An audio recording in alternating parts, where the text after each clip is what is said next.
안녕하세요. 60대 여성입니다.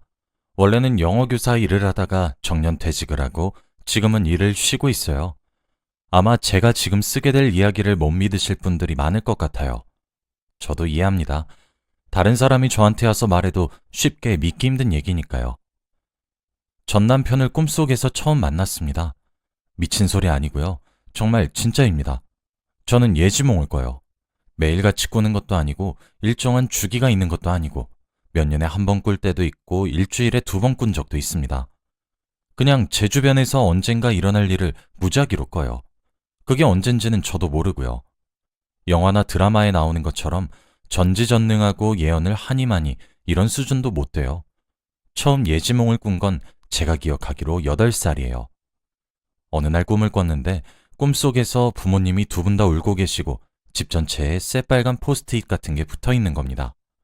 분위기가 뭔가 섬뜩하기도 하고 어린 마음에 부모님이 우니까 불안해져서 급하게 깨어난 기억이 나요. 그냥 악몽인 줄 알았죠. 그런데 일주일 후 학교를 마치고 집에 돌아오니 꿈속에서 봤던 장면이 똑같이 재현되고 있는 겁니다.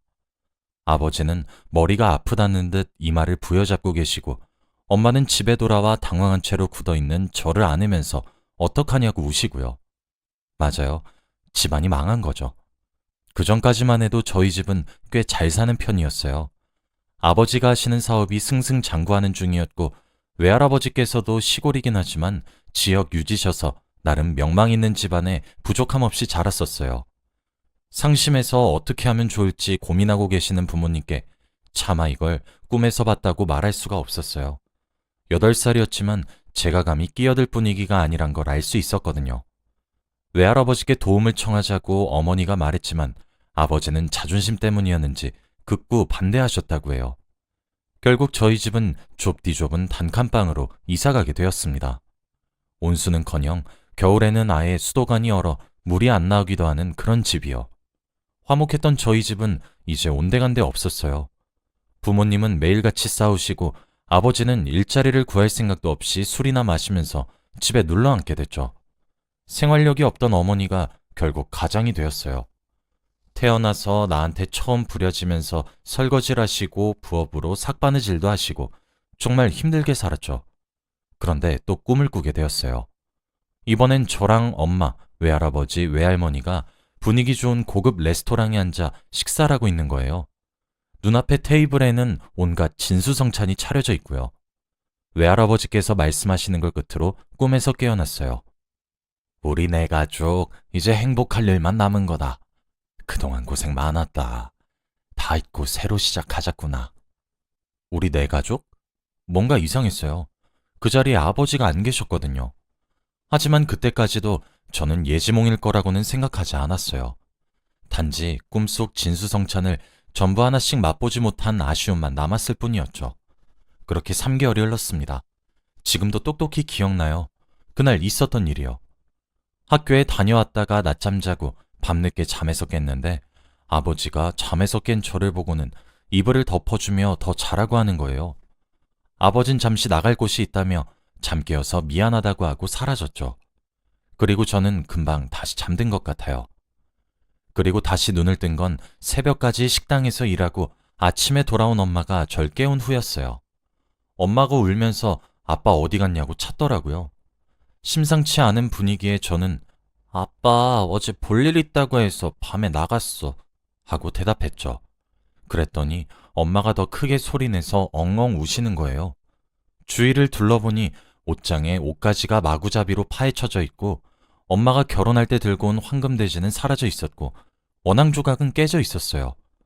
아버지가 엄마를 떠났다는 걸 금세 알 수 있었죠. 알고 보니 아버지는 사업 실패로 술만 마시며 일은 하지 않으면서도 엄마가 일하러 가시고 제가 학교에 가면 매일같이 다방을 왔다 갔다 했다고 해요. 동네 어른들이 나중에서야 자기들도 알았다며 알려주시더라고요. 그러다가 다방 종업원이랑 눈이 맞아 야반도주한 거죠. 그 와중에도 엄마가 외가에서 가져온 예물 등 최대한 돈이 될 것들을 챙겨서요. 저흰 더 이상 그 동네에서 살 수가 없었어요. 아버지는 야반도주하고 살림 미천이랄 것도 없고 동네 사람들이 그 집이 저 집이라며 수군댔죠. 얼마 안 있어 엄마는 저를 데리고 외갓집이 있는 시골로 내려가셨습니다. 외할아버지와 외할머니께서는 그런 엄마와 저를 안쓰러워하면서도 차라리 이걸로 됐다고 좋아하셨어요. 알고 보니까 엄마와 아버지가 결혼할 때 외할머니와 외할아버지는 반대했다고 하셨어요. 그 당시엔 아버지가 가진 재산이 쥐뿔도 없었고 그렇다고 한 가정을 끝까지 책임질 만한 성격도 영 아닌 것 같다면서요. 이제 와서 따지고 보면 외할머니와 외할아버지의 판단이 옳았던 거죠. 엄마가 시골 외할아버지 댁으로 내려와서는 한동안 우울해 계셨어요. 아무래도 본인 사랑이 실패했다는 좌절, 그래서 친정의 도움을 받아야 하는 신세에 대한 수치심, 이런 거였겠죠. 그런 엄마를 달래기 위해 데려간 곳이 전에 꿈에서 봤던 그 레스토랑이었어요. 외할아버지가 일부러 멀리까지 데리고 가주셨죠. 엄마에게 너무 창피할 것 없다고. 오히려 외할머니랑 자기는 이렇게 매일 딸내미랑 손녀 얼굴 보는 게 좋다고 하셨습니다. 그러고는 꿈에서 했던 말과 똑같이 우리 네 가족 이제 행복할 일만 남은 거다. 그동안 고생 많았다. 다 잊고 새로 시작하자꾸나. 하고 말씀하셨죠. 그때쯤 뭔가 이상한 걸 느꼈습니다. 하지만 대부분의 꿈들이 그렇듯이 깨고 나면 빨리 잊어버리고 하잖아요. 아무리 기억을 되짚어도 뭔가 흐릿한 기억만 남아있어서 별 수 없이 다시 아무 일 없었다는 듯 저는 일상으로 돌아왔습니다. 시골로 오면서 학교도 전학 가게 된 저는 그닥 친구가 많지 않았어요. 아직 어린 나이에 겪지 않았으면 좋았을 일들은 수차례 겪고 나니까 저도 이게 철이 든 건지 아니면 상처를 입었던 건지 사람이 냉소적으로 변하더라고요. 당연히 차가운 성격이 같은 초등학생인 아이들 사이에서 인기가 많을 리도 없고 서울에서 왔다더니 싸가지가 없다는 식으로 뒤에서 뒷담화도 여러 번 들었습니다. 학교에선 친구도 없고 나름대로 서울에서 잘 나가는 아버지 아래에서 풍족하게 살다가 시골에 내려와서 살게 되니 불만스러운 점이 한두 가지가 아니었어요. 아무리 외할아버지가 시골에선 잘 사시고 동네에서 존경받는다 하더라도 어쩔 수 없는 것들도 있기 마련이었죠. 아무튼 도시에 비해 놀만한 것도 별로 없고 벌레도 너무 많아 바깥에 잘 나가지 않았어요. 대신 자연스럽게 앉아서 책을 읽는다거나 공부를 더 자주 하게 됐죠. 성적이야 당연히 좋아졌고 선생님도 공개적으로 몇 번이나 칭찬하시니 학교에서 절 마음에 안 들어하는 애들은 더 많아졌어요. 그래도 한 가지 약점이라면 저는 영어를 못했어요. 처음 영어를 배울 학년이 됐을 쯤 집안 사정이 안 좋았던 탓인지 그때는 공부에 집중하기 힘들었거든요. 그렇게 기초를 탄탄히 다질 시기를 놓치니까 그 뒤로는 손을 대보려고 해도 머리에 잘 안 들어오고 그렇다 보니까 과목 자체가 지루하고 재미없으니까 더더 하기 싫어지고 이런 악순환의 반복이었어요. 하루는 꿈을 꿨는데 꿈속에서 제가 교탁 앞에 서서 학생들을 가르치고 있는 거예요. 그것도 영어 과목을요. 분필을 잡은 손으로 저는 알지도 못했을 영어 문장들을 쓰면서 해석하는데 일어나서는 이게 무슨 개꿈이야 싶었죠. 다른 과목 성적은 좋은데 영어만 못하니 그 걱정 때문에 그런 꿈을 꾸게 된 건가. 꿈은 반대라더니 맞는 말이네 하며 속으로 혼자 웃었습니다. 그게 나중에 제가 영어 교사가 될 거라고 알려준 예지몽인 줄도 모르고요. 시간이 조금 더 지나 저는 고등학생이 되었어요. 그동안 예지몽을 꾸는 일이 드물어지기도 했고 중학교 때 데자뷰라는 현상에 대해 배웠어서 어라? 나 이 장면 꿈에서 본 것 같은데? 싶었던 건 전부 데자뷰라고 생각하고 말았어요. 그러다가 어쩌면 제 인생에서 가장 중요하고도 할 수 있는 예지몽을 하나 꾸게 됩니다. 꿈속에서 저는 횡단보도 앞에 서 있었어요. 신호등을 기다리는 것 같았죠. 바로 옆에는 남색 정장을 입은 어떤 남자가 서 있었고 주변에도 저처럼 신호등이 바뀌길 기다리는 사람들이 여러 서 있었죠. 제 옆에 그 남자는 깔끔하고 선한 인상이었어요. 입가에는 미소를 띤 채로 맞은편 공원을 보고 있었죠. 어쩐지 꿈인데도 눈을 뗄 수 없을 만큼 계속 쳐다보게 됐어요. 그러다가 신호등이 초록불로 바뀌고 남자가 앞서 걸어나가는 걸 보고 저도 뒤늦게 따라가려는데 그 순간 옆에서 돌진해오는 트럭에 남자가 치인 거예요. 꿈인데도 너무 놀라 연기가 피어오르는 사고 현장을 멍하니 지켜보는 걸 끝으로 꿈에서 깨어났어요. 꿈속이었는데도 그 교통사고가 너무 생생하고 충격적이어서 식은땀을 잔뜩 흘린 채로 깨어났죠. 깨어났는데도 사고당한 그 남자의 얼굴이 떠나질 않았어요. 제가 사고를 낸 것도 아니고 그 남자를 밀친 것도 아니고 가만 생각해보면 그냥 꿈에서 일어난 일이고 현실도 아닌데 왜 그런 마음을 갖게 되는지 스스로가 이해되질 않았습니다. 한동안은 그 꿈만 생각하면 괜히 울적해지고 수업에 집중을 못할 정도로 싱숭생숭하고 그랬네요. 그래도 시간이 지나서는 입시 때문에 그 꿈도 서서히 잊혀져 갔지만요. 고등학교에 가서도 나름 공부를 좀 했던 저는 나름 욕심이랑 자신감이 있었어요. 그래서 다 제 성적보다 조금씩 높은 곳에 입시 원서를 넣었죠. 학교 이름에 욕심을 부리면서 나름 가능성 있는 곳에 지원하게 되다 보니 원하는 학과는 포기해야 했어요. 그러다 보니 영어 교육과에도 지원하게 됐죠. 뭐 원서를 한 장만 넣은 것도 아니고 딱 하나만 합격할 것 같지도 않아서 저는 여유를 가지고 생각했어요. 저건 그냥 보험이고 다른 학교나 다른 학과 넣은 거 붙으면 거기로 가도 되니까 하고요. 그런데 막상 입시 결과를 보니 영어 교육과에 지원한 것 말고는 전부 떨어졌더라고요. 무슨 이런 경우가 다 있나 싶었지만 입시를 한 번 더 준비하기도 싫었던 저는 결국 영어 교육과에 들어갔어요. 학창 시절 그렇게 싫어하던 영어를 결국 전공으로 잡게 되기까지 한 거죠.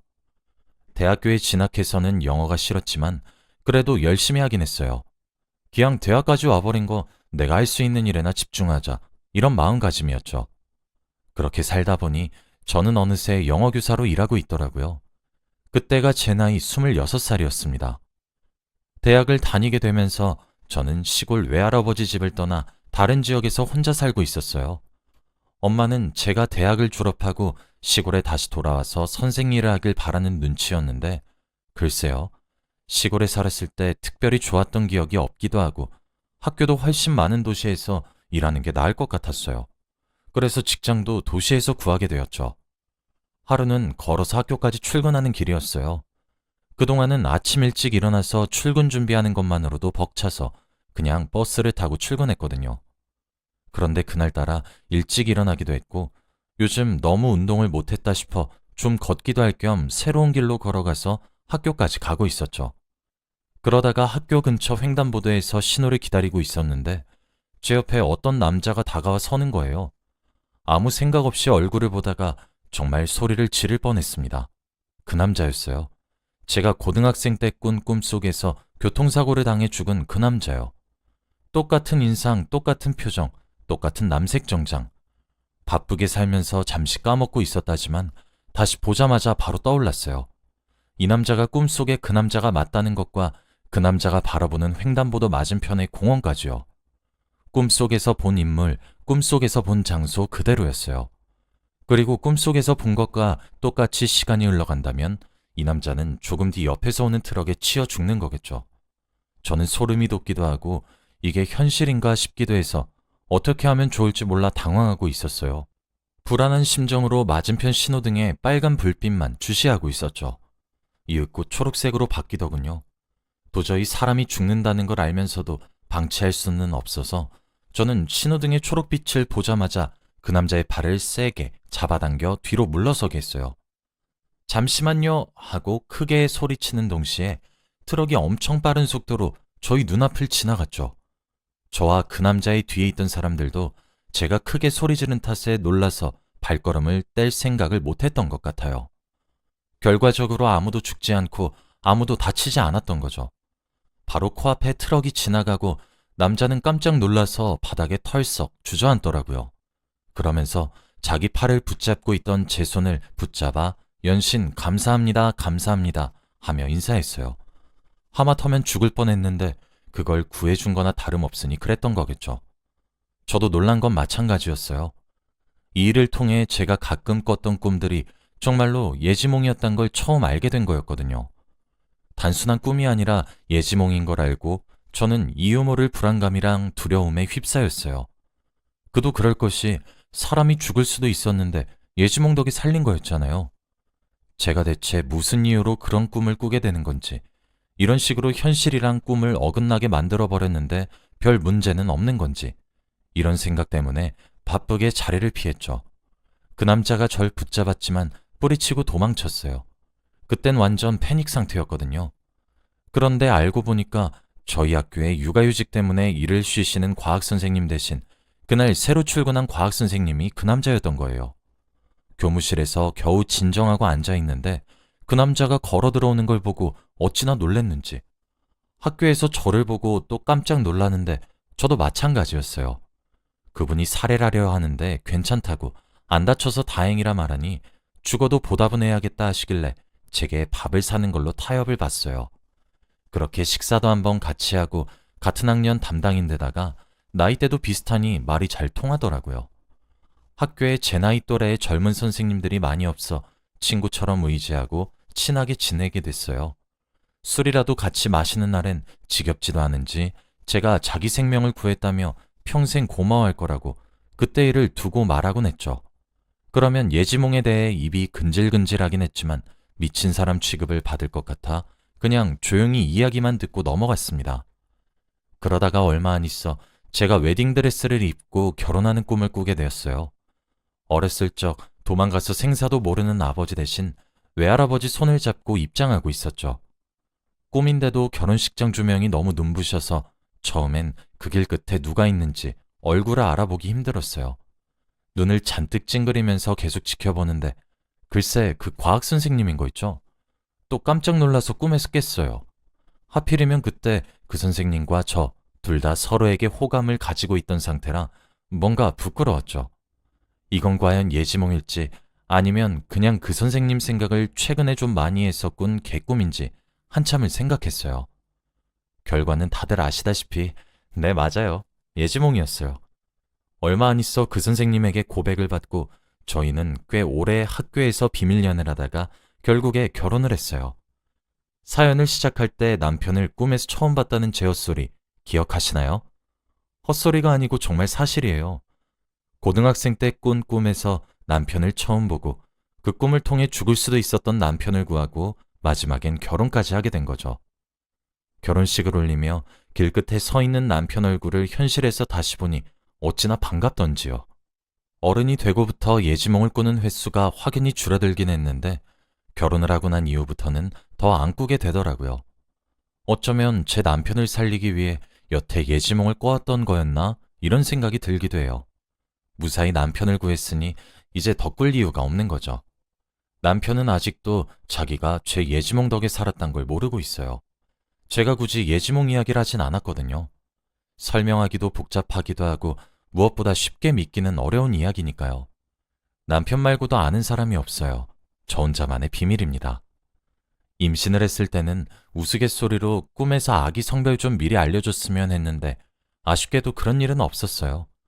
낳고 보니 아들이었는데 이제는 그 아들이 장가를 가서 내년 봄에는 하나이의 아빠가 되네요. 지금 며느리 뱃속에 있는 손주가 딸일지 아들일지를 두고 남편과 아들이 내기하고 있는데 저는 입 다물어야겠어요. 어제 며느리와 아들이 한 여자아이의 손을 각각 잡고 저희 집을 찾아오는 꿈을 꿨거든요. 아마 이게 제 마지막 예지몽이 아닐까 생각해요. 과학적 근거는 없지만 그냥 제 느낌이 그렇게 말하고 있습니다. 예지몽이란 것 자체가 과학적인 거랑 거리가 멀잖아요. 여전히 믿기 힘든 이야기인가요? 아무리 미래가 정해져 있다고 해도 하루하루 최선을 다해 사는 게 중요한 것 다들 아시죠? 제 이야기를 끝까지 들어주셔서 감사합니다.